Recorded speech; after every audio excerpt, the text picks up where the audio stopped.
नमस्कार, आप सभी का स्वागत है। मैं हूं आपके साथ प्रिया और दूरदर्शन के विशेष कार्यक्रम नमस्कार एमपी में आप सभी का स्वागत करती हूं। फ़ोन नंबर से शुरुआत करूंगी क्योंकि आप हर रोज़ जब नमस्कार एमपी देखते हैं तो आपको पता होता है कि अलग अलग सेगमेंट पर हम बात करने वाले हैं।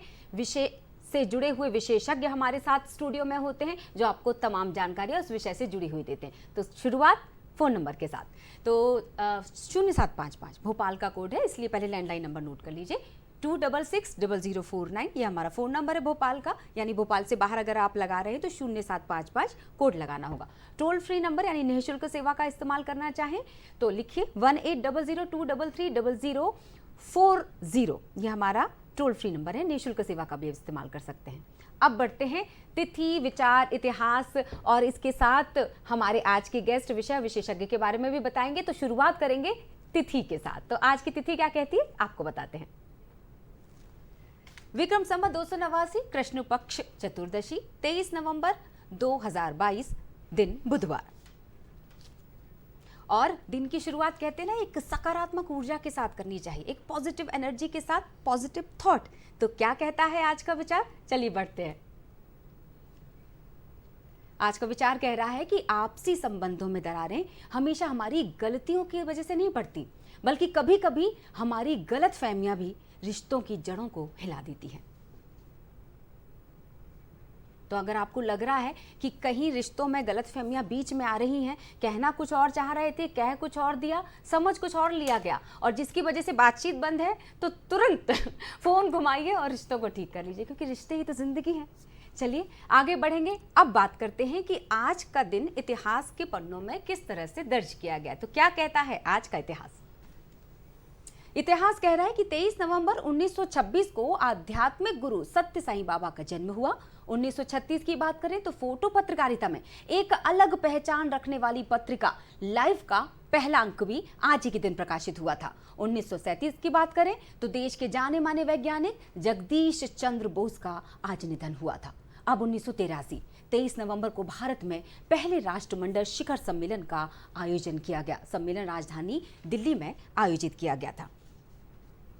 और इसी के साथ इतिहास के पन्नों में कुछ और तारीखें भी नोट की गई हैं। प्रसार भारती की बात करें, जी हाँ, इस वक्त आप दूरदर्शन से ही जुड़े हुए हैं। प्रसार भारती की अगर हम बात करें तो मैं आपको ज़रूर ये बताना चाहूँगी, जो इतिहास के पन्नों में आज का दिन नोट कर लिया गया है कि प्रसार भारती अधिनियम के तहत स्थापित एक वैधानिक स्वायत्त निकाय है और 23 नवंबर 1997 को ये अस्तित्व में आया। ये देश का लोक सेवा प्रसारक है। सार्वजनिक सेवा प्रसारण के उद्देश्यों को आकाशवाणी और दूरदर्शन के माध्यम से अगर हम इसको प्रसारण की हम बात करेंगे। और अब हम बात कर लेते हैं विश्व धरोहर दिवस की, यानी कि हमारे पास बहुत ऐसी जगह हैं जहां पर जाना और जहां को देखना गर्व महसूस करने के बराबर। शायद यही एक कारण होगा कि वर्ल्ड हेरिटेज डे ही नहीं, वीक की शुरुआत की गई थी। जी हां, आपको बताना चाहेंगे, बताते हुए हर्ष का विषय, 19 नवंबर से 25 नवंबर तक हर साल वर्ल्ड हेरिटेज डे मनाया जाता है।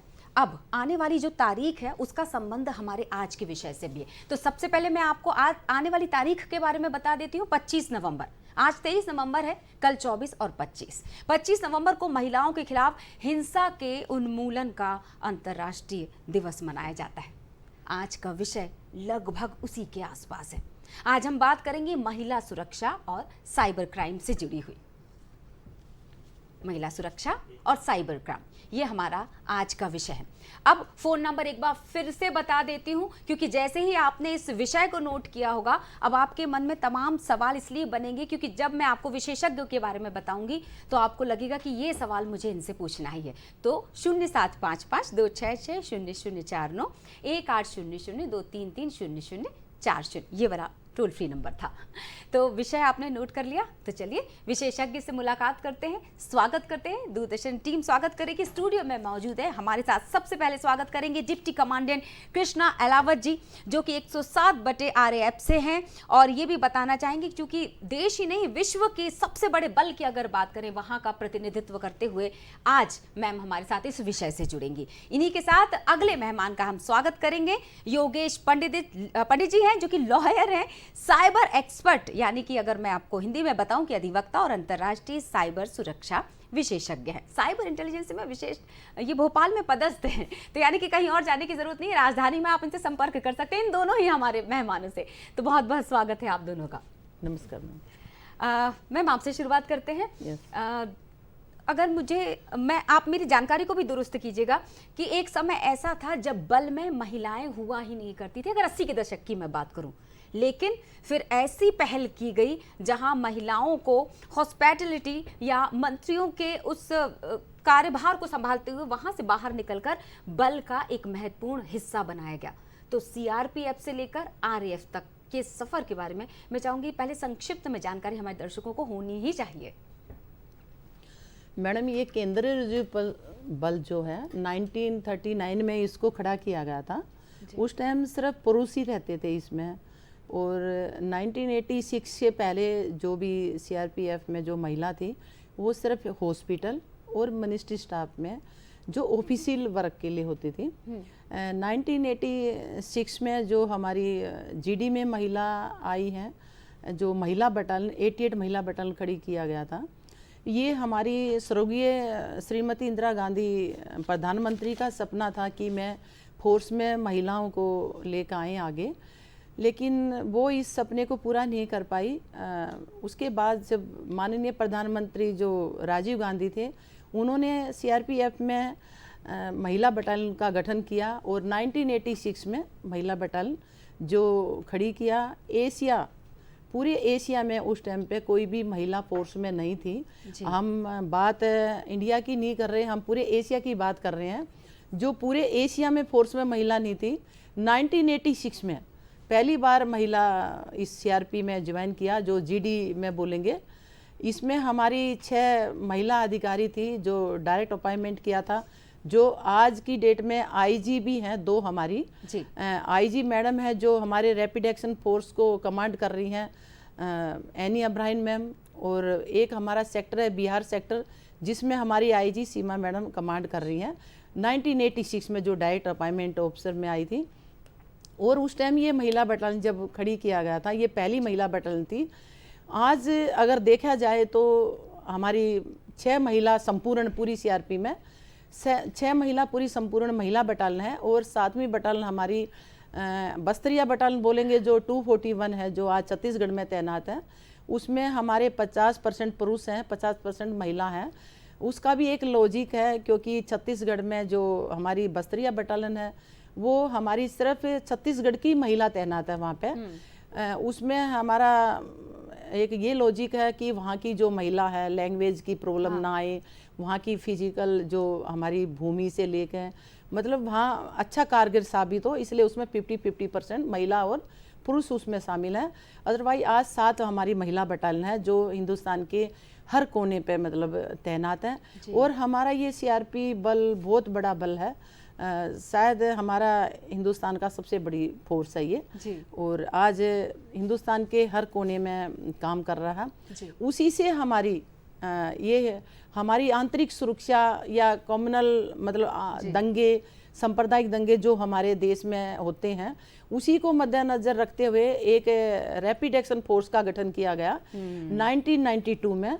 उस टाइम हमारी 10 बटालियन खड़ी की गई थी, और उसको इस तरीके से खड़ी गई थी जो भी सेंसिटिव पैलेस थे, जैसे हमारी 99 बटालियन थी जो साउथ को कवर करना था, 100 बटालियन थी हमारी गुजरात अहमदाबाद है, और 101 बटालियन हमारी इलाहाबाद है, 102 बटालियन बॉम्बे है, 103 बटालियन दिल्ली है, 100 वजीराबाद, 104 बटालियन अलीगढ़ है, 105 बटालियन पल्लीपुरम, 106 बटालियन टाटा जमशेदपुर। उसी रो में हमारी भोपाल के अंदर 107 बटालियन है, और 108 बटालियन मेरठ है। और ये इस तरीके से हमारा डिप्लॉयमेंट किया गया था जी। क्योंकि जब भी सांप्रदायिक दंगे होते हैं नॉर्मल जी बिल्कुल, यहाँ नोट करवा देती हूँ कि दरअसल 107 ऐसे 107 है दरअसल यहाँ। तो त्वरित बल कार्रवाई आरएएफ को, रैपिड एक्शन फोर्स को हम हिंदी में यही बोलते हैं मैम, त्वरित कार्रवाई बल। बिल्कुल, तो सांप्रदायिक दंगों को रोकने के लिए दरअसल इस विभाग की महत्वपूर्ण भूमिका है। आप इससे जुड़े ही मैं चर्चा ज़रूर करना चाहूँगी कि आरएएफ किस तरह से त्वरित कार्रवाई करता है और कैसे जीरो प्लेस पर, मतलब वो क्या महत्व है उस शून्य का, यहाँ पर भी ये भी जानूंगी। लेकिन हमारे साथ एक और एक्सपर्ट जुड़े हुए हैं, एक सवाल मैं उनसे भी ज़रूर पूछना चाहूँगी। साइबर की जब भी हम बात करते हैं, और आप तो लॉयर भी हैं योगेश जी, किस तरह से आप जूझते हैं? महिलाओं की सबसे बड़ी समस्या क्या है? अपने अधिकारों के प्रति जागरूक होने के बाद भी क्या सामाजिक दायरा ये कहता है कि वो अपने अधिकारों का इस्तेमाल ही नहीं कर सकती? कितनी तकलीफ होती होगी जागरूक होने के बाद भी एक महिला जब असुरक्षित महसूस करती है अधिकारों का इस्तेमाल करने से पहले? जी, बहुत अच्छा आपने सवाल किया है प्रिया जी। देखिए, सबसे ज़्यादा जो आजकल ऑफेंसेस हो रहे हैं, खासकर जो महिलाओं के कंटेक्स्ट में देखा जाता है, वो है प्रिवेसी वायलेशन, यानी निजता के अधिकार का हनन। जो आपने कहा राइट्स की आपने बात करी, तो एक बहुत कॉमन फ्रॉड, एक बहुत कॉमन ऑफेंस जो देखा जा रहा है वो है साइबर स्टॉकिंग। अब इसको दो तरह से मैं आपको समझाने का प्रयास करूंगा। पहला, साइबर को आप अलग कर लें, तकनीकी पार्ट को, और स्टॉकिंग को अलग कर लें। तो स्टॉकिंग हमारा, इसका अर्थ कहलाता है किसी का पीछा करना। इसके लिए बहुत अच्छी परिभाषा हमारे भारतीय दंड संहिता में दी गई है। और स्टॉकिंग के लिए सबसे ज़्यादा जो कंप्लेंट्स हैं महिलाएं आती हैं। इसके लिए हमारे पास डेडिकेटेड महिला हेल्पलाइन नंबर भी है। हमारे पास सोने पे सुहागा, हमारे पास चाइल्ड हेल्पलाइन नंबर भी है। बट इतनी सारी हेल्पलाइंस होने के बावजूद भी अब जो इंटरनेट जैसा टूल आ गया है, जो एक बहुत पावरफुल वेटेज देता है किसी भी ऑफेंडर को, तो साइबर और स्टॉकिंग जब ये मिलते हैं, इंटरनेट के जरिए किसी का पीछा करना, आपको जान के ये आप इसको बहुत अच्छी तरह से समझ पाएंगे कि महिलाओं की जो सोशल मीडिया प्रोफाइल हैं, व्हाट्सएप है, इंस्टाग्राम है, फेसबुक है, तमाम सोशल मीडिया जो चैनल्स हैं, प्लेटफॉर्म्स हैं, वहाँ पर उनकी फ़ोटोग्राफ्स, उनकी पर्सनल जानकारी क्या वो शेयर कर रही हैं, उसका दुरुपयोग करके उनके साथ ऑफेंस किया जाता है। पर्सनल फोटोग्राफ्स हैं कि आपने किसी को अगर शेयर कर दी अपने रिलेशन में या किसी जानकार को, वो उसका दुरुपयोग करके आपको ब्लैकमेल करते हैं। बाद में ये जानकारी डार्क वेब और इंटरनेट में अनेकों वेबसाइट्स हैं जहाँ पर बेच दी जाती हैं, अपलोड कर दी जाती हैं कुछ $4-5 $8 में। अब इस तरह से आप समझे, ये तो एक शुरुआती ऑफेंस है जो मैंने आपको बताया। तो निजता का अधिकार तो का हनन तो उस लेवल पर होना शुरू हो गया। साइबर स्टॉकिंग के बारे में मैंने आपको बिल्कुल सही बात है कि बात बहुत छोटी छोटी सी है, क्योंकि हमें लगता है कि हम एक अगर पब्लिक फिगर हैं तो शायद फ़ोटोज़ डालना बहुत ज़रूरी है, तो हर एक चीज़ बता देना इतना भी ज़रूरी नहीं है। इसीलिए तो इस विषय को हमने रखा है। हमारे साथ एक कॉलर जुड़ चुके हैं, अशोक उनका नाम है। एक सवाल ले लेते हैं, फिर अगला सवाल मैं जोड़ूंगी। महिला सुरक्षा से जुड़ा हुआ सवाल है, तो मुझे लगता है कृष्णा मैम आपके लिए ये सवाल है। बहुत बहुत स्वागत है अशोक जी आपका। अशोक जी सवाल रख लीजिएगा। जी हाँ सर, मैं ये जानना चाहता हूँ सर कि 60 साल से अधिक की महिलाओं के साथ कोई दुर्व्यवहार कर रहा है या उनकी संपत्ति पे कोई अधिकार करना चाह रहा है, जबरदस्ती तंग करता है, हाँ। उनको बेघरवार करना चाहता है, तो इसके लिए संविधान में, कानून में कौन कौन से प्रावधान है, किसके पास जाके बोलना चाहिए ताकि उनके पर तत्काल कार्रवाई करके उनको संपत्ति वापस दिलाई जाए? जी जी, बहुत बहुत शुक्रिया। संपत्ति पे अधिकार जमाना चाह रहा है, कोई हस्तक्षेप करना चाह रहा है, तो क्या किया जाएगा मैम? देखिए, अगर किसी की संपत्ति पे अगर अधिकार जमा रहा है तो उसमें कानून बनाए गए हैं। अपना जो नज़दीक तहसील है, आपके पास प्रॉपर पेपर होंगे उसके ज़मीन के। अगर आपकी अपनी ज़मीन है तो नेचुरल है, उसके पेपर आपके पास होंगे, तो आप जाइए नज़दीक तहसील में जाइए। और अगर आपको ज़बरदस्ती मतलब तंग कर रहा है तो पुलिस स्टेशन है, आप SHO के पास जाइए और आपने रिपोर्ट लिखवाइए, उसका बायोडाटा दीजिए कि ये आदमी मेरे ज़मीन पे कब्जा करना चाह रहा है ज़बरदस्ती, या मेरे को तंग कर रहा है। अगर तंग कर रहा है तो SHO को रिपोर्ट करिए। अगर ज़मीन पे अगर कब्जा कर रहा है तो आपको तहसील का सहारा लेना पड़ेगा, क्योंकि जो भी आपकी तहसील होगी उसमें पूरा डिटेल होती है आपकी ज़मीन की। अगर आपके पास ओरिजिनल पेपर है और आपकी अपनी ज़मीन है तो ज़बरदस्ती कोई कब्जा नहीं कर सकता। इसलिए अशोक जी, आप अपनी तहसील का सहारा लीजिए। अगर आपको अननेसेसरी वैसे तंग कर रहे हैं किसी महिला को, तो पुलिस स्टेशन है, आजकल महिला पुलिस स्टेशन है हर सिटी के अंदर, और नहीं तो कोई भी नज़दीक आपका पुलिस स्टेशन जो भी आपका लगता है वहाँ जाकर सहारा लीजिए। मुझे ऐसा लगता है कि योगेश जी आपके पास भी इसका जवाब है, क्योंकि अधिकार क्या कहते हैं, कानून क्या कहता है इस सवाल के संबंध में, अशोक जी को बता देते हैं। बिल्कुल। एक तो जो पक्ष मैडम ने रखा है, कृष्णा महोदय मैडम ने बहुत उपरोक्त जवाब रखा, बहुत सही रखा कि आप तहसील पे जाके तहसीलदार को भी बता सकते हैं ये चीज़, और आप संबंधित थाने में भी कंप्लेंट कर सकते हैं। आजकल डायल 100 की सुविधा जो है वो बहुत अच्छी है, 100 लगाओ पुलिस बुलाओ, अगर छेड़छाड़ का मैटर है तो। महिला हेल्पलाइन में भी आप कंप्लेंट कर सकते हैं। आपको लगता है अगर आपकी बात नहीं सुनी जा रही है, आप सोशल मीडिया पर लिख सकते हैं, जर्नलिज्म के माध्यम से, पत्रकार के माध्यम से भी आप लिख सकते हैं अखबार में। अगर आपको लगता है आपकी बात बिल्कुल नहीं सुनी जा रही है, आपको बहुत चीज़ हो रहा है, आप सीएम हेल्पलाइन में कांटेक्ट करें सीधे। तो ये आपको एक क्रमबद्ध तरह से लगभग सारी चीज़ें दोनों एक्सपर्ट्स के माध्यम से हमने आपको बताई। चलिए, मुझे लगता है जबलपुर से अशोक जी को ये जवाब मिल गया होगा। बिल्कुल सही बात है कि अगर जानकारी होती है पर्याप्त तो कितनी अच्छी बात है। अशोक जी ने किसी महिला के साथ ऐसा अत्याचार होता हुआ देखा तो वो सवाल रख लिया, तो फिर महिलाओं को तो आगे आ ही जाना चाहिए जब दूसरे आपके बारे में सोच रहे होते हैं। मैंने ज़ीरो का जिक्र किया था कृष्णा मैम, तो मुझे ऐसा लगता है कि ज़ीरो रिस्पांस के बारे में भी दर्शकों को बता देते हैं कि आरएएफ की बहुत एक इम्पॉर्टेंट रोल है उस ज़ीरो रिस्पांस में। हाँ, जैसा कि मैंने बताया था प्रिया जी कि ये सीआरपी का ही पार्ट है। हाँ। जब देश के अंदर आंतरिक मतलब जो भी सांप्रदायिक दंगे होने लगे तो इस पे विचार किया गया और उसी को मद्देनजर रखते हुए रैपिड एक्शन फोर्स का गठन किया 1992 7 अक्टूबर को।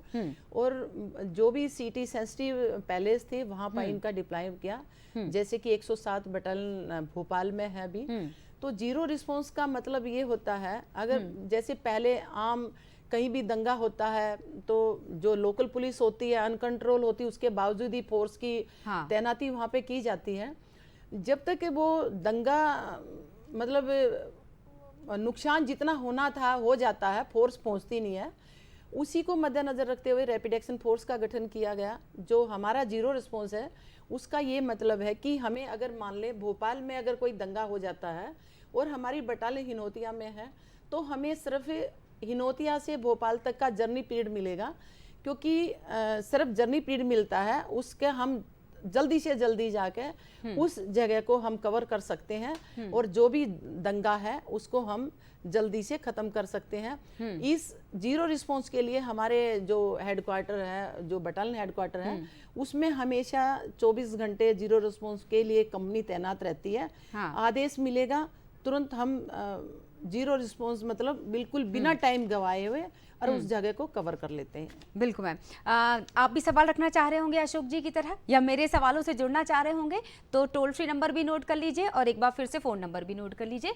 0755 भोपाल का कोड लगाइएगा अगर आप भोपाल से बाहर कॉल करेंगे, और 2660049 यह हमारा लैंडलाइन नंबर है। 180023304040 यह हमारी निःशुल्क सेवा है जिसका इस्तेमाल कीजिए। सवाल रखिएगा, समय बहुत सीमित होता है तो ज़रूरत है ऐसे तमाम सवालों की जिससे आप जूझ रहे हैं। साइबर क्राइम की जब हम बात करते हैं, एक होता है कि हम हाइड भी कर सकते हैं, बहुत सारे टर्म एंड कंडीशन, नियम और कायदे ऐसे होते हैं जो पता ही नहीं होते। हम सोशल मीडिया का इस्तेमाल तो कर रहे हैं लेकिन उसके प्रति जानकारी ही नहीं है। मतलब हम सब चीज़ें बिल्कुल सोशल मीडिया पे वायरल कर सकते हैं और खुद को सुरक्षित भी रख सकते हैं। कैसे? अब देखिए, सोशल मीडिया ऐप का इस्तेमाल करना और उसके बारे में कुछ ना जानना, आप समझ सकते हैं कि आपने कितना अच्छा प्रश्न किया है। बहुत सारे ऐसे यूज़र्स हमें टकराते हैं, बहुत सारे ऐसे कंप्लेनेंट्स आते हैं जो सारे सोशल मीडिया ऐप्स पर हैं, लेकिन मुझे लगता है उनमें से एक भी अच्छा उनको चलाना नहीं आता अच्छे से। मतलब सुरक्षा के सारे मापदंड, उसमें क्या क्या सिक्योरिटी सेटिंग्स हैं, क्या प्रिवेसी उसके राइट्स हैं। आपको लगता है कि आप सोशल मीडिया पर आप जो चाहे फ़ोटोग्राफ शेयर कर दें, उसके बाद आप सुरक्षित भी रहें, ऐसा बिल्कुल नहीं है। लोगों को लगता है कि हम जो भी कुछ शेयर कर रहे हैं हमें कोई दिक्कत नहीं आ रही क्योंकि अभी तक नहीं आई, ऐसा नहीं है। साइबर सुरक्षा और थ्रेट का जो रेशियो है वो 1:0 है। आप सेफ अभी तक इसलिए हैं क्योंकि आपको टारगेट नहीं किया। जिस दिन आपको टारगेट किया गया उस दिन आपकी व्यक्तिगत जानकारी से आपके घर तक पहुंचने में व्यक्ति को 2 मिनट नहीं लगेगा। आप जब सेल्फी अपलोड करते हैं जिसमें आपके पिताजी का या आपकी व्यक्तिगत गाड़ी का नंबर प्लेट होता है, तो सावधान इंडिया पे बड़ा अच्छा एपिसोड आया था एक, जिसमें कहा था कि उन्होंने कहा साहब वो अपराधियों को पता चल जाता है कि गाड़ी के नंबर से मकान कहाँ है। जब आपका कोई पीछा नहीं कर रहा उसके बावजूद भी इंटरनेट के जरिए इतने सारी जानकारी आप प्रेषित करते हैं। मैं इसका एक अच्छा उदाहरण देना चाहूँगा जी। एक मेरे बहुत अच्छे परिचित हैं, ये लोग सपरिवार घूमने गए जी, भाई, गोवा गए घूमने अपने बच्चों के साथ। इसमें महिलाओं और बच्चों की सुरक्षा में साथ में जोड़ के परिवार की सुरक्षा बताता हूं बिल्कुल आपको। बिल्कुल। ये लोग भाई सोशल मीडिया पे गए, अब जब स्टेटस लगाते हैं अपन तो एक आम स्टेटस लगाना जरूरी है कि भाई चार लोग घूमने देखे। गए। तो इन्होंने स्टेटस लगाया, उसमें बच्चे समुद्र अंदर में बैठे हैं अपना लेक, और हस्बैंड वाइफ हाथ पकड़ के खड़े, स्टेटस जला हुआ, enjoying vacation in Goa for next 5 days। ये जानकारी आपके लिए और हमारे लिए बहुत सरल है, बट आपराधिक मानसिकता का व्यक्ति इससे अलग जानकारी निकाल रहा है। वो देख रहा है कि अगर इनका पूरा घर बाहर है तो इनके मतलब घर पे खाली कौन है। है, तो मतलब घर खाली है, तो आओ वहां पे किसी घटना को अंजाम दे। और अनेकों चीजें आ गई, कैमरे लोग लगा नहीं रहे घर में, जबकि इतने सस्ते हो गए कैमरे, इंटरनेट पानी की तरह सस्ता है। पुलिस के पास एक बहुत अच्छी बहुत बड़ी यूटिलिटी है उनकी वेबसाइट पे। अगर आप जाके किसी भी स्टेट की वेबसाइट, आप वहां जाके रजिस्टर कर सकते हैं अपने आप को। अगर आपके पति बाहर जॉब कर रहे हैं, आप घर में अकेली रह रही हैं, तो आप रजिस्टर क्यों नहीं कर रहे हैं पुलिस के पास जाके? अगर आपके बच्चे बाहर जॉब कर रहे हैं, पढ़ रहे हैं, काम कर रहे हैं, अगर आप सीनियर सिटीजन हो, तो आप वहां जाके आप बिल्कुल उसमें ऐड करो। अभी आगे ही हमारे पास भाई इंटरनेशनल डे आ रहा है अपना महिलाओं की सुरक्षा का, तो ऐसे बहुत सारे मापदंड हैं जो फीचर्स महिलाओं को पता होना चाहिए, ठीक है? तो आप जाके अपने लोकल पुलिस स्टेशन में भी जाके नोटिफाई कर सकते हैं कि भाई इस तरह की चीज़ है, मेरे हस्बैंड बाहर है, मेरे पास छोटा बच्चा है। पुलिस उस तरह से प्लानिंग कर सकती है, वहाँ पे गश्त बढ़ा देंगे आपके जोन में। अगर आप सीनियर सिटीजन है तो वहाँ पे उस तरह से सुरक्षा के मापदंड बढ़ जाएंगे, कैमरे लगवा लीजिए आप। सुपर आई साइबर कॉप है, अनेक पुलिस के अनेक इनिशिएटिव्स है, वहाँ पे आपका कैमरा पुलिस के कंट्रोल रूम में भी देखा जाए। ऐसे अनेकों सिक्योरिटी स्टेप्स हैं। बिल्कुल सही बात है कि घूमने जाएं तो ज़रूरी नहीं ना कि हर एक चीज़ बताएं, और अगर बताना भी चाहें तो जिस तरह के टिप्स अभी योगेश जी ने दी उसको ध्यान में रखिएगा। घूमने का जिक्र हुआ है तो चलिए हम और आप मिलकर भी घूमने चलते हैं। हम बात करेंगे, अनूपपुर ज़िले में आता है अमरकंटक। कहते हैं ना इतिहास जो है इतनी सारी चीज़ों को समेटा हुआ है, धरोहरों की हम बात करें क्योंकि अब ये वीक भी मनाया जा रहा है ना, वर्ल्ड हेरिटेज डे, तो इसी श्रेणी में हम लिए चलते हैं अमरकंटक की तरफ, जहाँ पर एक अनोखा इतिहास सिमटा हुआ है।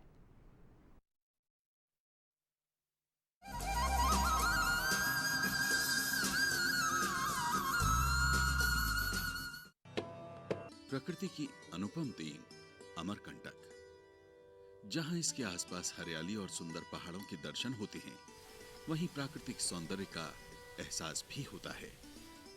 ये क्षेत्र धार्मिक महत्व से भी बहुत मान्यता रखता है। भारत की 7 पवित्रतम नदियों में से एक पुण्यदायिनी नर्मदा नदी का प्रादुर्भाव भी अमरकंटक से ही हुआ है। पवित्रतम नदियों में पुण्य नर्मदा भारत की दूसरी सबसे लंबी नदी है और समस्त भारत में पूजनीय है। इस नदी की जन्म गाथा और इतिहास करोड़ों वर्ष पुराना है, जिसे जानने के लिए हम आपको लिए चल रहे हैं इस नदी के उद्गम स्थल अमरकंटक। अमरकंटक संस्कृत का शब्द है जिसका अर्थ है अनवरत बाधा, लगातार मुसीबतें आना। पौराणिक कथा के अनुसार शिवजी ने त्रिपुर नगर को भस्म किया था, जिसकी राख एक ओर कैलाश पर्वत पर और दूसरी ओर अमरकंटक के मैकल पर्वत पर गिरी। अमरकंटक पर गिरी ये राख शिव के पावन स्पर्श से करोड़ों शिवलिंग में बदल गई, इसलिए मैकल को महारुद्र भी कहते हैं।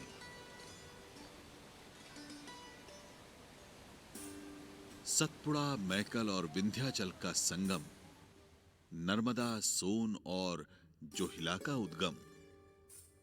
नर्मदा को गंगा से भी प्राचीन, तकरीबन 50 करोड़ वर्ष पुरानी नदी माना गया है। नर्मदा पश्चिम दिशा में बहने वाली एकमात्र और भारत की दूसरी सबसे बड़ी पवित्र नदी है। मध्य प्रदेश के अनूपपुर जिले में स्थित अमरकंटक धार्मिक और पौराणिक दृष्टि से तो महत्वपूर्ण है ही, इसका ऐतिहासिक महत्व भी कम नहीं है। इसके प्राकृतिक सौंदर्य, पर्यावरण और धार्मिक आस्था के बारे में यहाँ के लोगों का कहना है।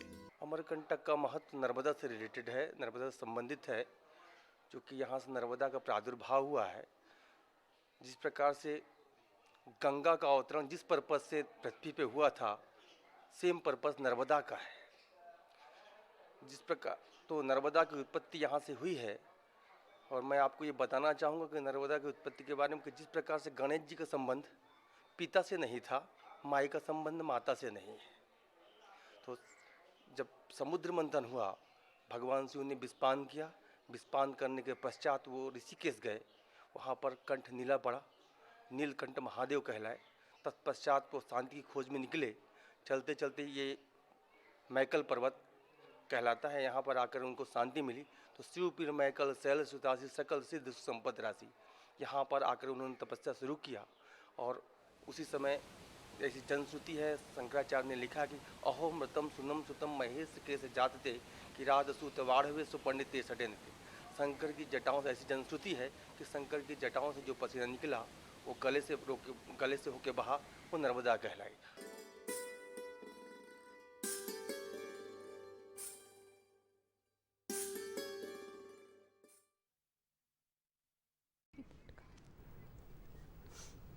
तो कैसा लगा आपको अमरकंटक? मध्य प्रदेश में ही है, और अगर मध्य प्रदेश के रहने वाले हैं आप तो फटाफट इस बार छुट्टियों में अमरकंटक जाइएगा। लेकिन जो टिप्स बताए थे योगेश जी ने अमरकंटक घूमने से पहले, वो आपको हर बार ही याद रखना है जब भी घर से बाहर निकलते हैं। चलिए आगे बढ़ते हैं, विषय की तरफ ही बढ़ेंगे। महिला सुरक्षा और साइबर हम बात कर रहे हैं कि किस तरह से सुरक्षित रहा जा सकता है। कृष्णा मैम हमारे साथ जुड़ी हुई है। मैम मुझे अच्छी तरह याद है कि डिप्टी कमांडेंट सिर्फ इसी विभाग में होता है। महिला सुरक्षा से मैं सवाल रखूं उससे पहले, ये जो एक शब्द है ना डिप्टी कमांडेंट, आपने एक बहुत अनोखी जानकारी दी थी जो हम जैसे सिविलियन को बिल्कुल नहीं पता, तो मैं चाहूंगी कि इस पर भी एक जानकारी हो ही जाए। डिप्टी कमांडेंट जैसे एडिशनल एसपी होते हैं सिविल पुलिस में, ऐसे ही हमारा डिप्टी कमांडेंट रैंक होता है। सीआरपी में नॉर्मल जो कंपनी कमांडर होते हैं वो असिस्टेंट कमांडेंट होते हैं, जिसको सिविल पुलिस में डीएसपी बोलते हैं। और ये जो आरएफ है, रैपिड एक्शन फोर्स है, ये मतलब सीआरपी से एक अलग डिपार्टमेंट बनाया गया है जो इसको स्पेशल हथियारों की भी ट्रेनिंग दी गई है और अलग से इनको ट्रेनिंग देकर एक अलग फोर्स बनाई गई है जिसमें इसका कंपनी कमांडर उप कमांडेंट होता है। हाँ। जो जिस पद पे मैं हूँ आज, अभी मैं रैपिड एक्शन फोर्स 107 बटाल में तैनात हूँ और कंपनी कमांडर की ड्यूटी कर रही हूँ, जो मेरे रैंक का होता है कंपनी कमांडर, डिप्टी कमांडेंट। बिल्कुल। फ़ोन नंबर एक बार फिर से नोट करवा देते हैं। महिला सुरक्षा और साइबर पर हम बात कर रहे हैं। 0755-266-0049 1800-233-0040। कृष्णा मैम से भी बात कर सकते हैं, योगेश जी से भी आप जुड़ सकते हैं। महिला सुरक्षा पर भी मैं सवाल रखना चाह रही थी। हम सुरक्षा की बात करते हैं तो सबसे जो बेसिक चीज़ है जिसको हमें खुद बोलते हैं ना, अपनी सुरक्षा अपने हाथ में। तो अगर इस सवाल का जवाब मैं आपसे जानना चाहूँ कि ज़रूरी नहीं कि हमें पूरी तरह से निर्भर हो जाना है, कानून पर ही निर्भर हो जाना है या पुलिस पर ही निर्भर हो जाना है, कुछ चीज़ें एहतियातन हमें भी ध्यान रखनी होगी। मैं महिलाओं के पॉइंट ऑफ व्यू से सवाल रखना चाह रही हूँ कृष्णा मैम आपसे। देखिए, ये जो प्रिया जी ने सवाल किया है महिला सुरक्षा के बारे में, ये बिल्कुल ठीक बोल रही है। हम क्या करते हैं, हम एक दूसरे का दोष निकालने के लिए तैयार रहते हैं, जबकि मैं ये कहती हूँ जिस घर में महिला पैदा हो जाती है, मैं तो खैर महिला और पुरुष को अलग अलग नहीं समझती कभी भी, और ना मैं महिला को कमज़ोर समझती हूँ। और जो महिला को कमज़ोर समझते हैं वो उनकी गलतफहमी है, या तो उनको जानकारी नहीं है महिला के बारे में, और या वो जानना नहीं चाहते। लेकिन फिर भी जिस तरह के ये क्राइम हो रहे हैं, हमें बड़ा दुख लगता है। भाई, महिला के साथ ऐसा अत्याचार क्यों हो रहा है? क्या उनको जीने का हक नहीं है? लेकिन फिर भी हम ये कह रहे हैं, ना तो सरकार पे दोष देना है, ना किसी समाज पे देना है। मैं ये कहती हूँ, जब घर में एक बेटी पैदा होती है तो कुछ जैसे हमने शिक्षा बहुत ऊंचे लेवल पे पहुँच गए हैं। पहले महिलाओं को नहीं पढ़ाते थे, आजकल महिला अच्छी शिक्षा ले रही हैं। हाँ। पुरुषों से भी अच्छी शिक्षा ले रही हैं। लेकिन शिक्षा एक अलग जगह है प्रिया, और हाँ। संस्कार अपने एक जगह है। बिल्कुल सही। देखिए, पहले हम पढ़ते थे, हमारी माँ सुबह डेली हमें, पहली बात तो ये आजकल की जो मॉडल एजुकेशन है, हम जब स्कूल में जाते थे हमें बड़ी अच्छी प्रार्थना करने को बोलते, तुम ही हो माता, तुम ही पिता हो। लेकिन वो प्रार्थना सब बंद हो गई है। लेकिन फिर भी हमारे जो जिम्मेवारियां हैं, हमारी जो माता से शुरू होती है। बोलते हैं ना, पहली शिक्षा हमारे गुरु माता होती है। बिल्कुल सही। तो सभी माताओं के लिए बोल रही हूँ ये बात मैं, सभी माताओं को ये ध्यान देना चाहिए, अपनी बेटियों को अच्छे समझाना चाहिए। अपनी बेटियों को घर से निकलने से पहले मैं तो ये कह रही हूँ कि बेटों को भी समझाइए, क्योंकि उसमें मेल फीमेल दोनों ही जिम्मेवार है क्राइम के। बिल्कुल सही। महिला भी जिम्मेवार है और मेल भी है। तो मैं उन माताओं से भी ये कहना चाहती हूँ कि अपने बेटों को भी समझाएं, जब भी बेटा घर से निकलता है, कि देखिए कि आप अपना महिलाओं की इज्जत करिए। अच्छी भी बहुत है, बहुत ही अच्छी महिला हैं, बहुत ही अच्छे लड़के हैं, लेकिन फिर भी एक माता का जो फ़र्ज़ है अपनी बेटी को अच्छे संस्कार देने का, जब वो घर से निकलती है, कोई ट्रेन से जाती है, कोई बस से जाती है, कोई सभी नहीं है कि जिसका अपना साधन हो, अपना दूसरी बसों से ट्रेनों से भी जाती हैं, तो माँ का फ़र्ज़ है अपनी बेटी को समझाए कि जब भी जाते हैं हमें सब तरह के आदमी मिलते हैं, तो उनको ये टिप्स दे, क्योंकि वो माँ का एक्सपीरियंस है, बच्चे का एक्सपीरियंस नहीं है। वो बच्चा छोटा है, बेटी छोटी है, वो भावुकताओं में बह जाती है। कुछ डेली का सफ़र करते करते हम ऐसे इन्वॉल्व हो जाते हैं और हमें कुछ ऐसे फ़ायदे, ऐसे आदमी जो ऐसे क्राइम करते हैं, तो वो स्टार्टिंग में कुछ ऐसे फायदे देते हैं ताकि वो बच्चा उससे भावुक हो जाए, बच्ची जो भी है, और वो उससे इतना अटैचमेंट हो जाता है कि वो उसको अपना मानती है, उसमें कोई भी कमियां नज़र नहीं आती। और ये माँ जो समझाती है कि बेटा ऐसे नहीं करना, वो उसको मतलब पीछे छोड़ती जाती है। तो ये बच्चों को समझाना है। बिल्कुल, मुझे ऐसा लगता है कि बहुत ज़रूरी है एक दूसरे से अटैचमेंट। सिर्फ कहने भर से दोस्त नहीं हो जाते, दोस्त का मतलब है शेयरिंग करना। तो इस वक्त अगर माँ और बेटी साथ में मिलकर इस प्रोग्राम को देख रहे हैं तो समझ लीजिए कृष्णा मैम ने अच्छी तरह से बोल दिया है कि एक दूसरे से शेयरिंग करें, और खासतौर से अगर बेटे भी बैठे हुए हैं इन दोनों के बीच में, तो वो भी ध्यान रखें कि उस शेयरिंग में आप भी हिस्सेदार बन जाए। क्योंकि बेटों का जिक्र हुआ योगेश जी, तो मैं आपसे एक सवाल कर ही लेती हूँ। साइबर क्राइम की जब हम बात करते हैं, अभी समझाइश की बात हो रही थी, तो मैम ने कहा कि बराबर से संस्कार मिलने चाहिए, बेटों को भी सेम कि बेटियों की इज्जत करो और बेटियों को भी कि अपनी इज्जत अपना सम्मान बचा कर रखो।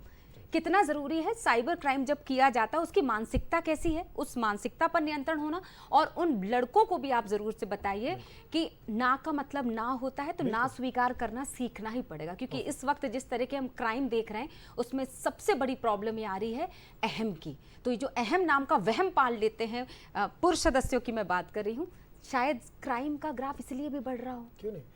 इस क्वेश्चन का आंसर मैं 2 पहलुओं में देना चाहूँगा। पहला, जो मेरे साथ जो एक्सपर्ट जुड़े हैं जिन्होंने बात कही, उसी से जुड़ी हुई बात कि बेटियां नहीं सिर्फ बेटों को भी आप सिखाएं, ट्रेन करें उन्हें। एक पेरेंटिंग से जुड़ा हुआ विषय यहाँ पे निकल के आ रहा है। तो चूंकि मैं एक NLP भी हूँ, न्यूरो लिंग्विस्टिक प्रैक्टिशनिंग, ब्रेन साइंस पे हम लोग बहुत काम करते हैं। इसको मैं आपको फिजिकल ऑफेंसेस और साइबर ऑफेंसेस दोनों कनेक्ट करके जल्दी से बताता हूँ। पहला, कई ऐसे मैटर्स देखे जाते हैं जहाँ पे रिमोट एरियाज में, कवर्ड एरियाज में, अलूफ एरियाज में, सुनसान एरिया में एक लड़का एक लड़की को ले जाता है, बाइक पे, 2 व्हीलर पे, कार में, अनेकों कारणों से। शायद उन्हें कुछ बहुत संवेदनशील बातचीत करनी होती होगी। पुलिस ऐसे मैटर में उनको डांट डपट के भेज देती है। मुझे इसका लॉ नहीं मालूम, बट मुझे लगता है इसमें लड़के पे कार्रवाई होनी चाहिए। क्योंकि अगर पुलिस के अलावा उनको 4 शराब पिए हुए लड़कों ने पकड़ लिया होता तो वो एक बड़ी घटना को अंजाम करते। लड़की के साथ जो होना था ईश्वर ना करे, लेकिन लड़के के साथ भी होता बड़ा ऑफेंस। तो मेरे हिसाब से पुलिस ऐसी कार्रवाई करे तो लड़के पे पहले चालान हो कि भाई तुम ये ऐसी जगह पर कर क्या रहे थे, तुम बहुत जरूरी तुम्हारी बात होगी कुछ, तो उस पर चालान होना चाहिए। ये बात आ गई मानसिकता। ठीक है। दूसरी बात पुलिसिंग से रिलेटेड। दूसरा, पेरेंट्स बच्चे को बताएं कि बेटा कल को अगर ऐसा मैटर सुनने में आया तो बेटा तुम्हारे ऊपर तुम घर से निकाल दिए जाओगे। तो ये हो गई बात एक पेरेंटिंग की। अब मैं तीसरे विषय पे आता हूँ जो आपने सवाल किया था, साइबर थ्रेट्स। लड़के जब लड़कियों से व्यक्तिगत फोटो की मांग करते हैं तो भाई किस हक से मांग कर लिया आपने। और बच्चियों का मन उस समय कमजोर होता है, कमजोर नहीं, वो फेज ऐसा होता है कि आप लोग मुझसे ज्यादा बेहतर उस बात को समझते हो। उसमें वो वल्नरेबल होते हैं और वो व्यक्तिगत जानकारी दे बैठते हैं। अनेकों ऐसे प्रकरण हमारे पास आए हैं जहां पर किसी एक्स बॉयफ्रेंड ने किसी बच्ची के फोटो को 24-25 पोर्नोग्राफिक वेबसाइट पर वायरल कर दिया। FIR कराना, उस व्यक्ति को अरेस्ट कराना, न्यायालय में ये प्रूव करना कि सब चीज हुआ है, डिजिटल एविडेंस को नष्ट कराना, इंटरनेट से वेबसाइट को ब्लॉक कराना। मैं आपको बता रहा हूं एज साइबर एक्सपर्ट कितना मुश्किल काम है। तीसरा पहलू, वो बच्ची सुसाइडल टेंडेंसी डेवलप कर लेती है।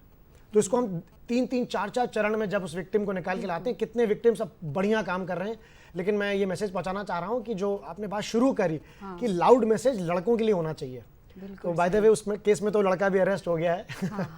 तो आप जागरूक रहें, पुलिस बिल्कुल आपकी सहायता के लिए मौजूद है। रीच आउट करें, बिल्कुल अपने अंदर रख के ना बैठे इस बात को। दिमाग में बिठा ले, डरना जरूरी है। बिल्कुल। क्राइम करने से पहले 50 बार सोचना होगा, क्योंकि अब पुलिस भी सतर्क हो चुकी है और साइबर एक्सपर्ट भी। बहुत जल्दी आप, अब कानून के 2 मजबूत हाथ हैं जो बहुत जल्दी धरपकड़ कर लेंगे। फिलहाल के लिए एक छोटे से ब्रेक के लिए रुकेंगे, आप कहीं मत जाना। फोन नंबर आपके पास है, जैसे ही हम लौटे वैसे ही फोन आ जाना चाहिए।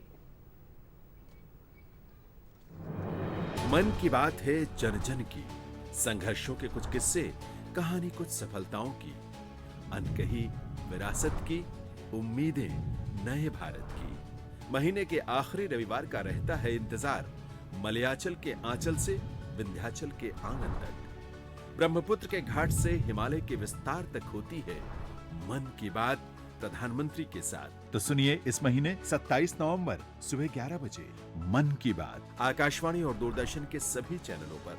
आप भी माननीय प्रधानमंत्री के मन की बात का हिस्सा बन सकते हैं। इसके लिए आप अपने सुझाव post box number 111 Akashvani Delhi पर भेज सकते हैं और नमो ऐप या माईगॉव के ओपन फोरम में पोस्ट कर सकते हैं। तो सुनिए इस महीने 27 नवंबर सुबह 11 बजे मन की बात।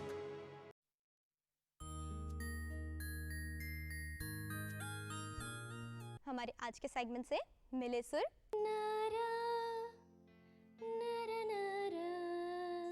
आज झूमले, नौटंकी, हम किसी से कम नहीं में मेरी सहयोगी जीवा आपकी मुलाकात कराएगी मंदाक जी से। आपको कैसा लग रहा है यहाँ आके? जी मुझे बहुत खुशी हो रही है यहाँ की। ये जो सफलता आपने प्राप्त की है, आप उसके बारे में कुछ बताना चाहेंगे?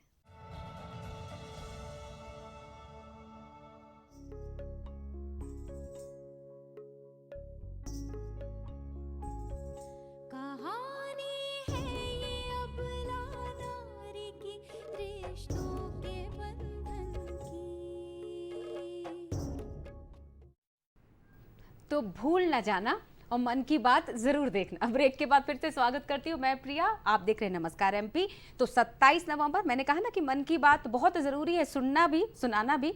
तो फिलहाल तो मोदी जी सुनाएंगे आपको मन की बात 27 नवंबर को ठीक सुबह 11 बजे। आगे बढ़े, विषय की तरफ लौटते हैं। महिला सुरक्षा और साइबर, हमारे साथ विशेषज्ञ जुड़े हुए हैं। योगेश पंडित जी साइबर एक्सपर्ट है, हमारे साथ कृष्णा मैम जुड़ी हैं, डिप्टी कमांडेंट कृष्णा अलावत जी, जो कि अगर हम रैपिड एक्शन फोर्स की, त्वरित बल की हम बात करें, मैम बिल्कुल सवाल ही बन रहा है सीआरपीएफ में महिलाओं का प्रवेश कैसे हो सकता है, कब से दखल से लेकर और अब कितने प्रतिशत वहां पर महिलाएं हैं इस वक्त?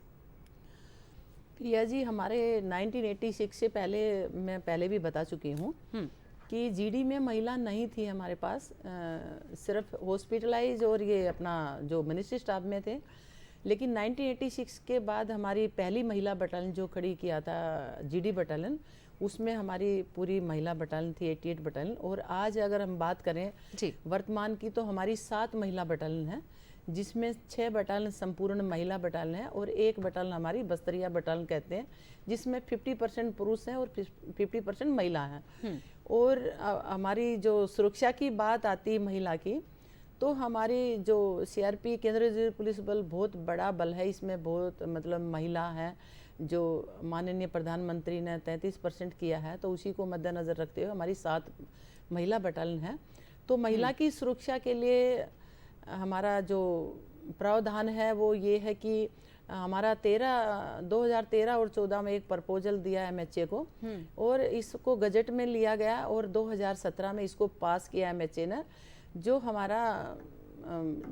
हमारा सेक्सुअल हरासमेंट कमेटी है, अगर किसी भी ड्यूटी पैलेस पे किसी की महिला के साथ मतलब कोई छेड़छाड़ होती है या मतलब ऐसा फेस करती है ड्यूटी के दौरान, तो उसमें हमारी एक कमेटी डिटेल किया गया है। और वो कमेटी क्या काम करती है, मैं आपसे इसका जवाब इस कॉलर के बाद ले लूं। ये हमारे साथ जुड़ गई हैं, बनारस से सीधे जुड़ी है, साइबर पे है दरअसल उनका सवाल। आरती, हम जान लेते हैं क्या है उनका सवाल। बहुत बहुत स्वागत है आरती जी, सवाल रखिएगा। बहुत बहुत शुक्रिया मैम। मेरा सवाल ये है कि जैसे कई बार ऐसा होता है कि लड़कियों की पिक्चर्स को मॉर्फ किया जाता है और फिर उनके सोशल मीडिया अकाउंट है, तो फिर उन्हें थ्रेटन किया जाता है उस चीज़ से।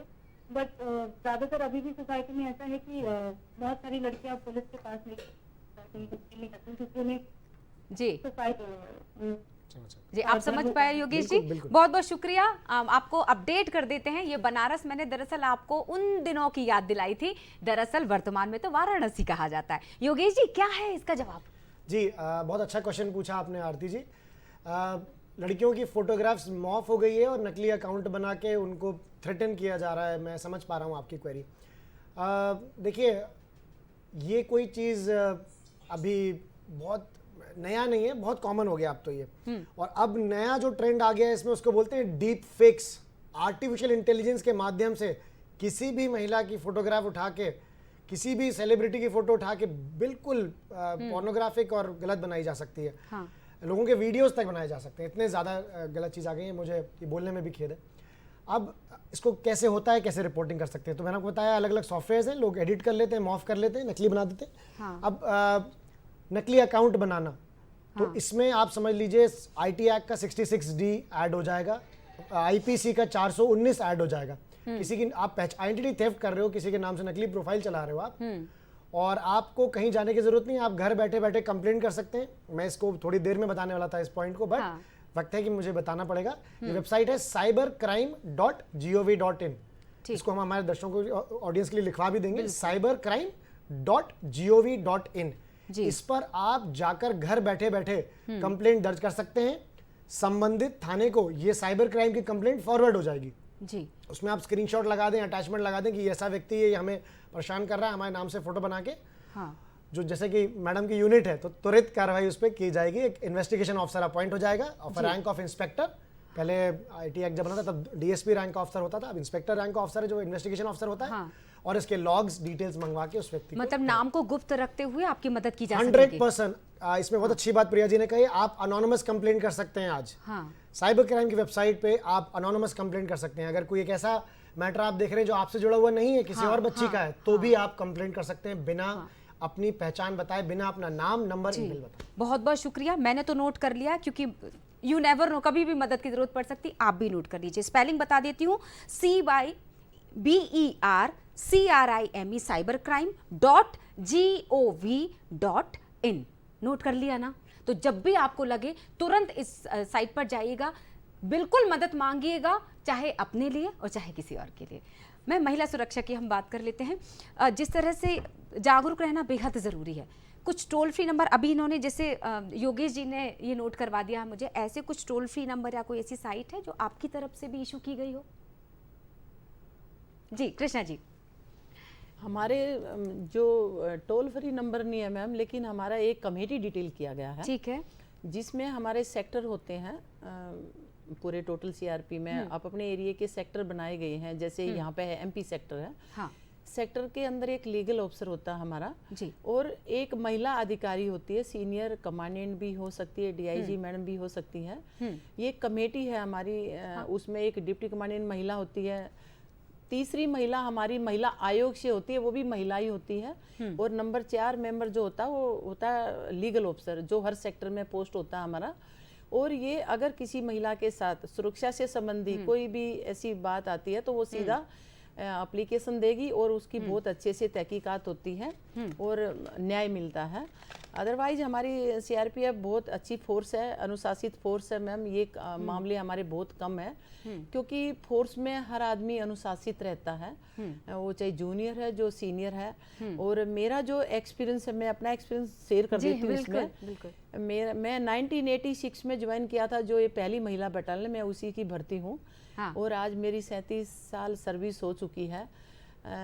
मैं मेल बटालियन में भी रही है, इंडिया का कोई कोना नहीं है जहाँ मैं ड्यूटी नहीं गई हूँ। लेकिन कभी भी मेरे साथ ऐसा कभी व्यवहार नहीं हुआ है मेरे CRPF में कि मेरे से किसी सीनियर ने या जूनियर ने मिसबिहेव किया हो। और बहुत ही अच्छे से मैंने सर्विस किया है, मेल के बीच में भी, फीमेल के बीच में भी। लेकिन फिर भी अगर किसी के साथ ऐसा व्यवहार होता किसी महिला सिपाही से या अधिकारी से, तो उसके लिए ये कमेटी डिटेल किया है और ये कमेटी बिल्कुल प्रॉपर न्याय करती है।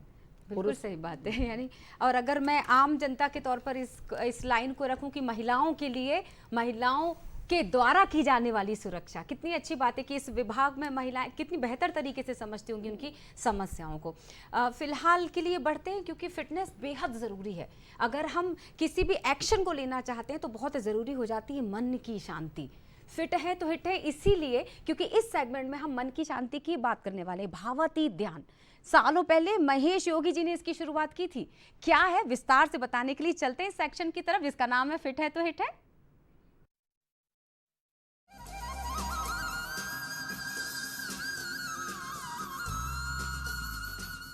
सर ये बताइए कि आज हम कौन सा वर्कआउट करने वाले हैं? सर आज हम ये रोइंग है, इंस्पायर सीरीज है, जी। सेंट्रल इंडिया में फर्स्ट टाइम अच्छा, फर्स्ट टाइम है। क्रॉसफिट में। अच्छा। ओके, इसमें हम फुल बॉडी वर्कआउट कर सकते हैं। मीन्स आप किसी एक मशीन पे जाओगे तो पर्टिकुलर एक बॉडी Workout मसल करते का हैं। वर्कआउट होगा जी। बट इसमें हम होल बॉडी कवर करेंगे। अच्छा। जैसे कि आप देख सकते हैं इसमें मैम लेग प्रेस भी हो रहा है जो हमारे क्वाड्रिसेप्स पे लोड इफेक्ट डालता है। इफेक्ट डालेगा। जी। मैम इसको पुल कर रही हैं तो हमारे रोइंग मीन्स हम बैक मसल के वर्कआउट सारे कर रहे हैं। अच्छा। अगर क्योंकि ये पुल कर रहे हैं तो हम बाइसेप को भी टारगेट कर रहे हैं। ओके। देन आप देखोगे ये मैम पुश कर रहे हैं तो हम पेक्टोरियल्स मसल का यूज कर रहे हैं। Okay. Means full body body workout जो हो रहा है नहीं है जिसका हम वर्कआउट इस पे नहीं कर सकते। अच्छा, ये एक तरह का जो हम नाव बोटिंग करते हैं उससे इंस्पायर है मेरे ख्याल से। उससे इंस्पायर, बिल्कुल बिल्कुल। अच्छा, ये बताइए आप कि ये वर्कआउट ज़्यादा बेनिफिशियल किसके लिए रहता है, मेल्स के लिए या फीमेल के, दोनों कर सकते हैं इसे? एक्चुअली दोनों कर सकते हैं। अच्छा। इसमें हम जैसे एक प्रोग्राम सेट कर सकते हैं। अगर आपका गोल फैट बर्न है जी। तो हम वैसा प्रोग्राम सेट करेंगे। अगर आप गेनिंग पे हैं तो हम वैसा प्रोग्राम सेट करेंगे। और आपको अगर स्ट्रेंथ बढ़ानी हो तो वैसा प्रोग्राम सेट करेंगे? बिल्कुल, स्ट्रेंथ बढ़ाने के लिए आप इसमें देख सकते हो गियरिंग सिस्टम है। अच्छा। हम इसको और टफ से टफ बना सकते हैं। ओके। यस। अच्छा, ये बताइए आप कि नॉर्मल जो हम वर्कआउट्स कर रहे हैं आजकल, जिमिंग होता है, जुम्बा एरोबिक्स वगैरह होता है और ये वर्कआउट है, तो इनमें और इसमें आप किससे बेटर समझते हैं कि क्या सही रहता है हमारी बॉडी के लिए? सारे वर्कआउट तो सेम होते हैं। अच्छा।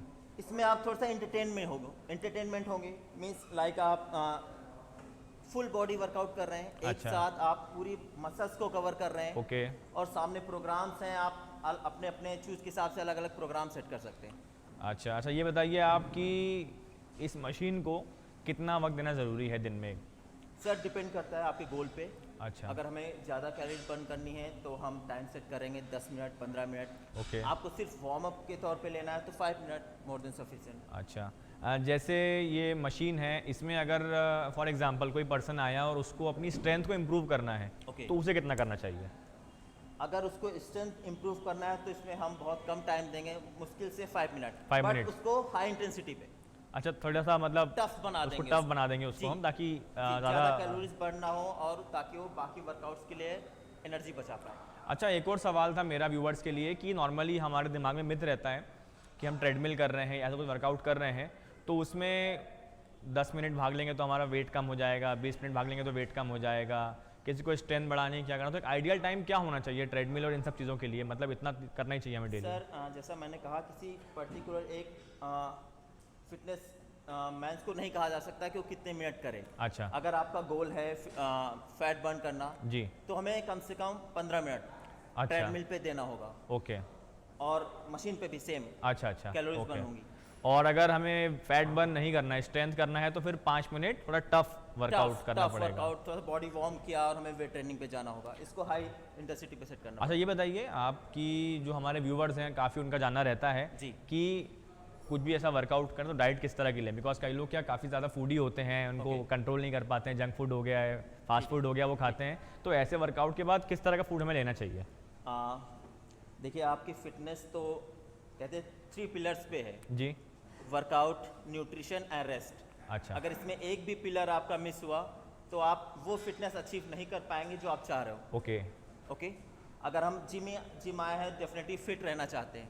फिट रहने के लिए अपन जंक फूड, फास्ट फूड तो बिल्कुल अवॉइड करना ही पड़ेगा। तो जो ध्यान की बात की थी वो मन की शांति के लिए, और शरीर को स्वस्थ रखने के लिए अभी वर्कआउट जो बताया उसमें आप कर सकते हैं, जिम भी जा सकते हैं, और अगर भारी किताबें हैं ना उसकी मदद से भी वर्कआउट किया जा सकता है। चलिए, अब बहुत कम समय बचा है, 2 महत्वपूर्ण सवाल मुझे बारी बारी से करने होंगे। सबसे पहले कृष्णा मैम आपकी तरफ बढ़ूंगी मैं, क्योंकि महिला सुरक्षा की बात हो रही है, तो ये ज़रूर है जानना, तमाम तरह की पहल कर ली गई हैं, बहुत सारी योजनाएं बना दी गई हैं, बहुत सारे अभियान चलाए गए हैं, सरकार की तरफ से क्या मदद मिल रही है?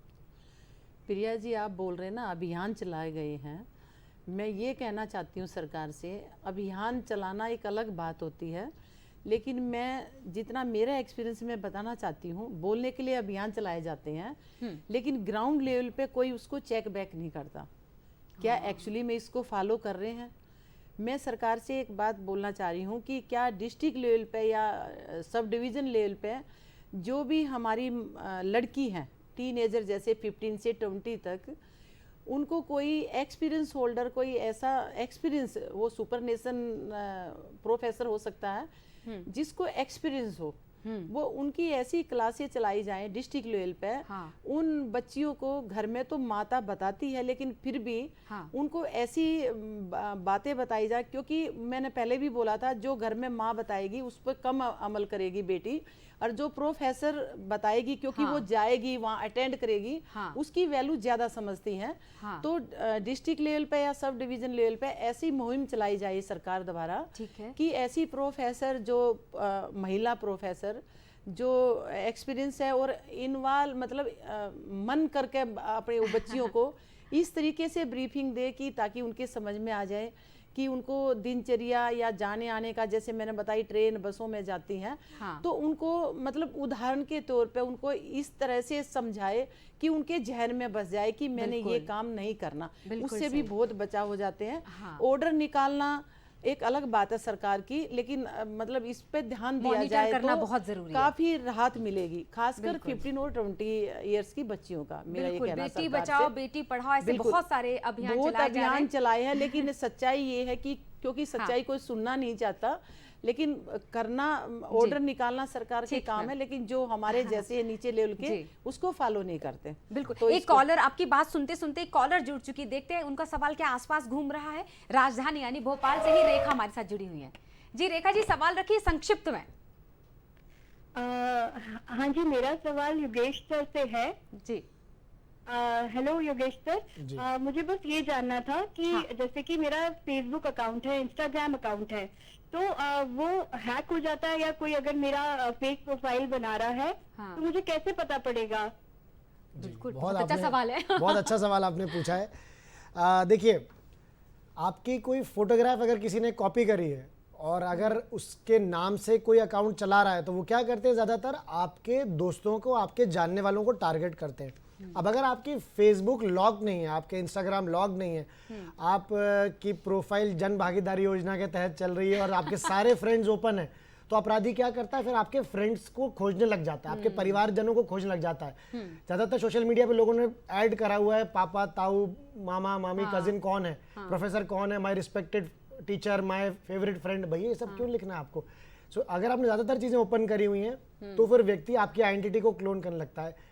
जैसे आपने कहा हमें कैसे पता चलेगा, तो मैडम क्या होता है, विक्टिम को सबसे आखिर में पता चलता है कि मेरे साथ ठगी हो रही है, मेरे साथ फ्रॉड हो रहा है। और किसी के साथ ठगी करने के लिए क्या चाहिए, सिर्फ फोटोग्राफी तो कॉपी करनी है, एक नंबर लेना है, ट्रू कलर पे जाके नामकरण करना है, रेखा मैडम, और बात करना शुरू कर देना है लोगों से। तो आप क्या करें, जरूरत से ज़्यादा फोटोज ना शेयर करें, लिमिटेड चीज़ें रखें, और अगर ऐसा कुछ होता भी है तो पहली बात घबराएं ना, सीधे आप साइबर क्राइम की वेबसाइट पर रिपोर्ट करें, इसको जल्दी ब्लॉक करा दिया जाएगा, व्यक्ति के आईपी एड्रेस को ट्रेस करके उसके आगे विरुद्ध चार्जेस लगा दिए। बिल्कुल, बल्कि मैं पूछ ही लेती हूँ ना, रिपोर्टिंग वेबसाइट के बारे में भी बताती चलिए, और ये भी बता दीजिए कि अपनी सुरक्षा के लिए कौन कौन सी चीजें रख सकती हैं महिलाएं, क्योंकि वो स्प्रे तो मुझे अच्छी तरह याद है, वो जो मिर्ची वाला पाउडर रखा करते थे। इसके अलावा अब अगर बात करें तो और कौन कौन सी चीजें ऐसी है जो महिलाओं को कैरी करनी चाहिए? देखिए, रिपोर्टिंग के लिए फिर से शुरू कर देता हूँ, बता देता हूँ, cybercrime.gov.in बहुत अच्छी वेबसाइट है। फाइनेंशियल फ्रॉड्स अगर किसी तरह से होते हैं, जो कि जनरली विषय नहीं है अपना, बट 1930 उसका हेल्पलाइन नंबर है, महिला हेल्पलाइन नंबर है 1098, चाइल्ड हेल्पलाइन नंबर है 109। मैं शायद आगे पीछे कर दिया, बट आप एक्सपर्ट्स हैं, इसको आप चेक कर सकते हैं, बट नंबर्स यही हैं जी। तो नियरेस्ट थाने आप जाके कंप्लेंट कर सकते हैं, आपको तुरंत हेल्पलाइन, आपको तुरंत हेल्प होगी। आप कि अगर कोई नहीं सुनवाई कर रहा है, आप लास्ट में सीएम हेल्पलाइन पर भी ऑप्ट कर सकते हैं। देख लीजिए योगेश जी, हम बात करते करते फ्लैश भी कर रहे हैं, इस वक्त स्क्रीन पे दिखाई दे रहा है, आप जल्दी से नोट कर लीजिए इससे पहले कि वो गायब हो जाए। जी, cybercrime.gov.in। अब आप क्या क्या चीज़ें कैरी कर सकते हैं, एक बहुत एक पर्सनल फेवरेट चीज़ होता है जो महिलाएं हमेशा कैरी कर सकते हैं, उसको बोलते हैं कॉन्फिडेंस। तो कॉन्फिडेंस से शुरुआत करिए, एक पेन कैरी करिए, एक मेटल पेन होना चाहिए आपके पास, जो लीगली आप कैरी कर सकते हैं, जिसको लॉज कहते हैं 96 से लेके 106 आईपीसी तक, तो आप पेपर स्प्रे जरूर कैरी कर सकते हैं। बिल्कुल, बहुत बहुत शुक्रिया सर। और जो महत्वपूर्ण चीज आपने बोली ना कि आत्मविश्वास को कैरी करना, बिल्कुल मत भूलना। मैम, जाने से पहले कुछ इस विषय पर एक महत्वपूर्ण टिप्पणी आपकी बिल्कुल बनती जो सुझाव के तौर पर हो। जी कृष्णा मैम। अच्छा, मेरे से सवाल किया प्रिया जी।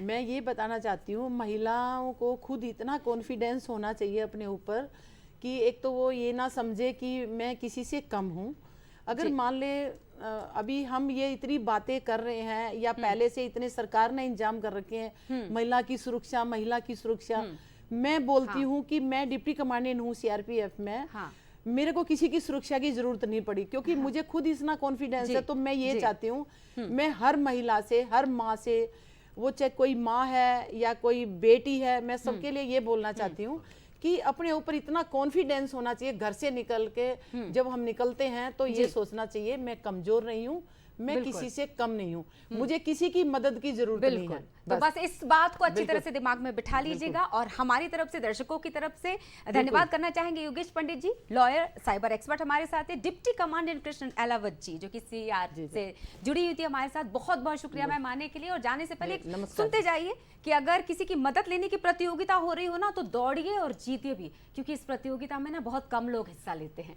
तो इसी के साथ दूरदर्शन मध्य प्रदेश के विशेष कार्यक्रम में इतना ही। जुड़े रहिए हमारे साथ। नमस्कार।